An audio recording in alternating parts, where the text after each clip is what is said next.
मैं math blaster पराकाश Tiwari फिर से आप लोगों का बहुत बहुत स्वागत करता हूं। और कैसे हो सभी फौजी भाइयों, सभी अच्छे ही होंगे। तो जैसा कि हमारा चल रहा था 5 क्वेश्चनों की सीरीज, वो आप लोगों के क्रमवार चल ही रहा है। और इस पर मैंने एक और वीडियो जीके की मैं रोजाना डाल रहा हूँ, तो उसे भी आप लोग जरूर से जरूर देखें। और इस वीडियो को आप लोग जीके की देखें और अपने दोस्तों में भी शेयर करें। तो ज्यादा ना बात न करते हुए मैं अब 5 क्वेश्चन फिर आज से लेकर आया हूँ, और उसे देखें और इसको नोट डाउन करें और अपनी कॉपी में लिखकर जब आप एग्जाम देने जाएं तो इसको एक बार ये पैटर्न जरूर देख कर जाएं, क्योंकि इससे बाहर कुछ नहीं आएगा। तो ज्यादा बात न करते हुए मैं प्रश्नों को स्टार्ट करता हूँ और आपको देखना है। पहला प्रश्न देखो क्या कह रहा है। पहला प्रश्न कह रहा है कि यदि एक वस्तु को 4% तथा 6% के लाभ में बेचने पर विक्रय मूल्य में 3 रुपए का अंतर है, तो दोनों विक्रय मूल्यों का अनुपात है। तो इसका मतलब ये प्रश्न आपसे कह रहा है कि 4% और 6% के लाभ पर, यही तो कह रहा है। तो आपने कहा अगर ये 4% लाभ है, ये 6% लाभ है, तो हम जानते हैं कि अगर किसी वक्त पर 4% का लाभ हो रहा है फिर 6% का लाभ हो रहा है, तो इसका मतलब कि कोई ना कोई क्रय मूल्य रहा होगा कि नहीं रहा होगा। तो मान लो 100 रुपया था और 100 रुपए में पहले 4% का लाभ हुआ, तो इसका मतलब वो बिकी कितने की होगी, तो आप कहोगे 104% की बिकी होगी। फिर उसने कहा कि इस पर 6% का लाभ हुआ, तो इसका मतलब ये कितने की बिकी होगी, तो आप कहोगे 106% की। तो हमने कहा कि अगर हम इसको अनुपात, यहाँ से प्रतिशत प्रतिशत कैंसिल हो जाएगा। अनुपात का मतलब होता है सरलतम रूप। तो इसको अगर हम काटेंगे तो 2 पंची 10, 2 दूना 4, और यहाँ पर 2 पंची 10, 2 तिया 6, होगा कि नहीं होगा। अब कह रहा है कि ये इनके विक्रय मूल्य का जो अंतर है वो कितना है, 3 रुपया है। तो मैंने कहा पहला विक्रय मूल्य 52 रुपया है, दूसरा कितना है 53 रुपया है। तो इसमें अंतर कितना है, 1 रुपए का, लेकिन सवाल में अंतर कितना है, 3 रुपए का। तो जब 1 बराबर 3 है तो इसका मतलब अनुपात ही पूछ रहा है, तो अनुपात हमारा वही हो जाएगा कि नहीं हो जाएगा। आप 3 से गुणा करोगे, तो अगर इसको 3 से गुणा 1 बराबर 3, तो 3 दूना 6, 5 तिया 15, और 3 तरक का 9, 53 15, और इसका फिर सरलतम रूप लिखोगे तो आपका वही आ जाएगा कि नहीं आ जाएगा, 52:53। तो आपका उत्तर क्या आ जाएगा, 52:53। नोट कर लो इसे।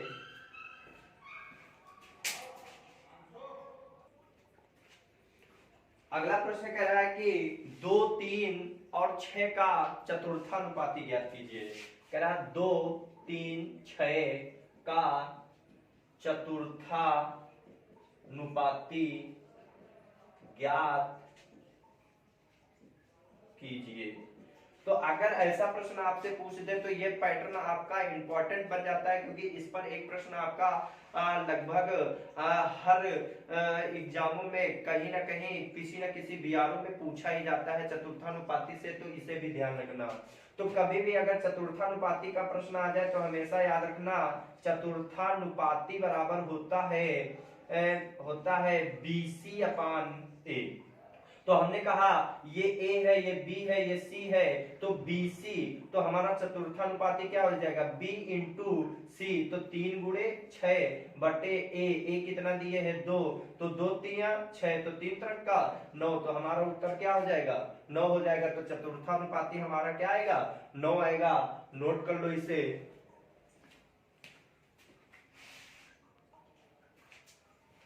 अगला प्रश्न देखो, ये इंपॉर्टेंट प्रश्न है, आप लोग इसे जरूर से जरूर पढ़कर इसे लगाना। एक कह रहा कि मूर्ति एक योजना में 16,000 रुपए निवेश करता है और परिपक्व होने पर उससे कुल कितनी राशि प्राप्त होगी यदि उसने यह धनराशि 9 महीने के लिए 20% वार्षिक चक्रवृद्धि ब्याज की दर पर निवेश की है और ब्याज तिमाही संयोजित हो।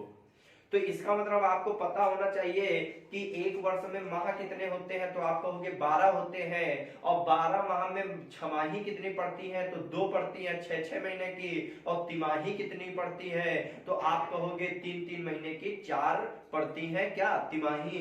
तो इसका मतलब कि अगर यहाँ पर आपको धन जो मूलधन दिए है वो 16,000 रुपया दिए है और रेट 20% वार्षिक है, अब 20% वार्षिक है लेकिन ब्याज चाहिए तिमाही, तो इसका मतलब एक साल में तिमाही कितनी पड़ती है, तो आप कहोगे 4 पड़ती है। तो 20% एक साल में देगा, तो इसका मतलब तिमाही में कितना कितना परसेंट देगा, तो आप कहोगे 4 पड़ती है, तो 4 से अगर इसको भाग कर दें तो 4 पंचे 20, 5% तिमाही ब्याज देगा कि नहीं देगा, बोलो। तो तिमाही ब्याज देगा, तो इसका मतलब यहाँ पर क्या हो जाएगा, 5% तिमाही दर हो जाएगी कि नहीं हो जाएगी। अब आप जानते हो कि एक साल में हमारी जो तिमाही पड़ती है वो कितनी पड़ती है, तो आप कहते हो 4 पड़ती है, तो इसका मतलब 9 महीने में कितनी पड़ेंगी, तो 9 महीने में आपकी तिमाही जो पड़ेंगी वो कितनी पड़ेंगी, तो आप कहोगे 3 तिमाही पड़ेंगी कि नहीं पड़ेंगी, बोलो कितनी पड़ेंगी, 3 तिमाही पड़ेगी। तो अब आप जानते हो कि अगर 3 वर्ष के लिए कह रहा है तो आप हमेशा याद रखना कि रेशियो अनुपात लगा देना। अगर 2 वर्ष के लिए कहे, 2 वर्ष के लिए अगर कहे तो अनुपात 2:1 होता है, तो ये अनुपात याद करने का सबसे सरल तरीका होता है, बस आप 11 को याद रखो। अगर 11 का स्क्वायर करोगे तो 11 ग्राम 121 होता है कि नहीं होता है। तो 2 वर्ष के लिए अनुपात है, तो पहले वाला इसमें हटा दो और अनुपात लगा दो, 2 वर्ष का हो जाएगा 2:1। अगर 3 वर्ष का पूछ रहा है तो यहाँ पर 11 का क्यूब कर दो, तो यहाँ पर 1331 हो जाएगा, 11 का घन 1331। तो आगे वाला हटा दो, तो यहाँ पर क्या हो जाएगा, 3 3 1 हो जाएगा। अगर आपसे 4 का पूछे तो ऊपर 4 लगा दो, तो 11 की पावर 4 जो होता है वो क्या होता है, आप कहोगे कि यहाँ पर 14 6 4 1 होगा कि नहीं होगा। तो इसका मतलब कि यहाँ पर अगर हम ये 1 हटा दे तो 4 6 4 1 हमारा अनुपात आ जाएगा कि नहीं आ जाएगा, बोलो। अब 3 के लिए लगाना है, तो 3 के लिए क्या होता है, 3 3 1, तो यहाँ पर 3 के लिए 3 3 1 कर दो, तो पहले वर्ष ब्याज जो मिलेगा 5% 16,000 का, तो 16,000 का अगर 5% निकालेंगे तो आप कहोगे 16 50 80 800 रुपया मिलेगा कि नहीं मिलेगा, बोलो। अब दूसरे वर्ष ब्याज पर ब्याज मिलता है 800 का, अगर 5% निकालेंगे तो कितना निकलेगा, 40 रुपया निकलेगा कि नहीं निकलेगा। और फिर 40 का अगर 5% निकालेंगे तो 40 का 5% कितना होता है, आप कहोगे 2 रुपया होता है कि नहीं होता है। तो यहाँ 8 त्रिक 2400 और यहाँ 4 तिया 12 120 और 2 एकम 2, अगर हम इनको जोड़ेंगे तो यहाँ पर कितना आएगा, 25 22 आएगा कि नहीं आएगा, बोलो। लेकिन हमसे कह रहा है कि कितना मिलेगा, तो इसका मतलब मिश्र धन पूछ रहा है। तो मिश्र धन का मतलब क्या होता है, अगर हम मूल धन में अपना ब्याज जो मिला है वो जोड़ दूं तो मुझे पता चल जाएगा कि कितना मिश्र धन मिलेगा। तो यहाँ पर अगर मैं जोड़ूं तो 2 2 यहाँ 5 यहाँ 8 और यहाँ 1 18 5 2 2 मतलब 18,522 रुपया मिलेगा कि नहीं मिलेगा, नोट कर लो।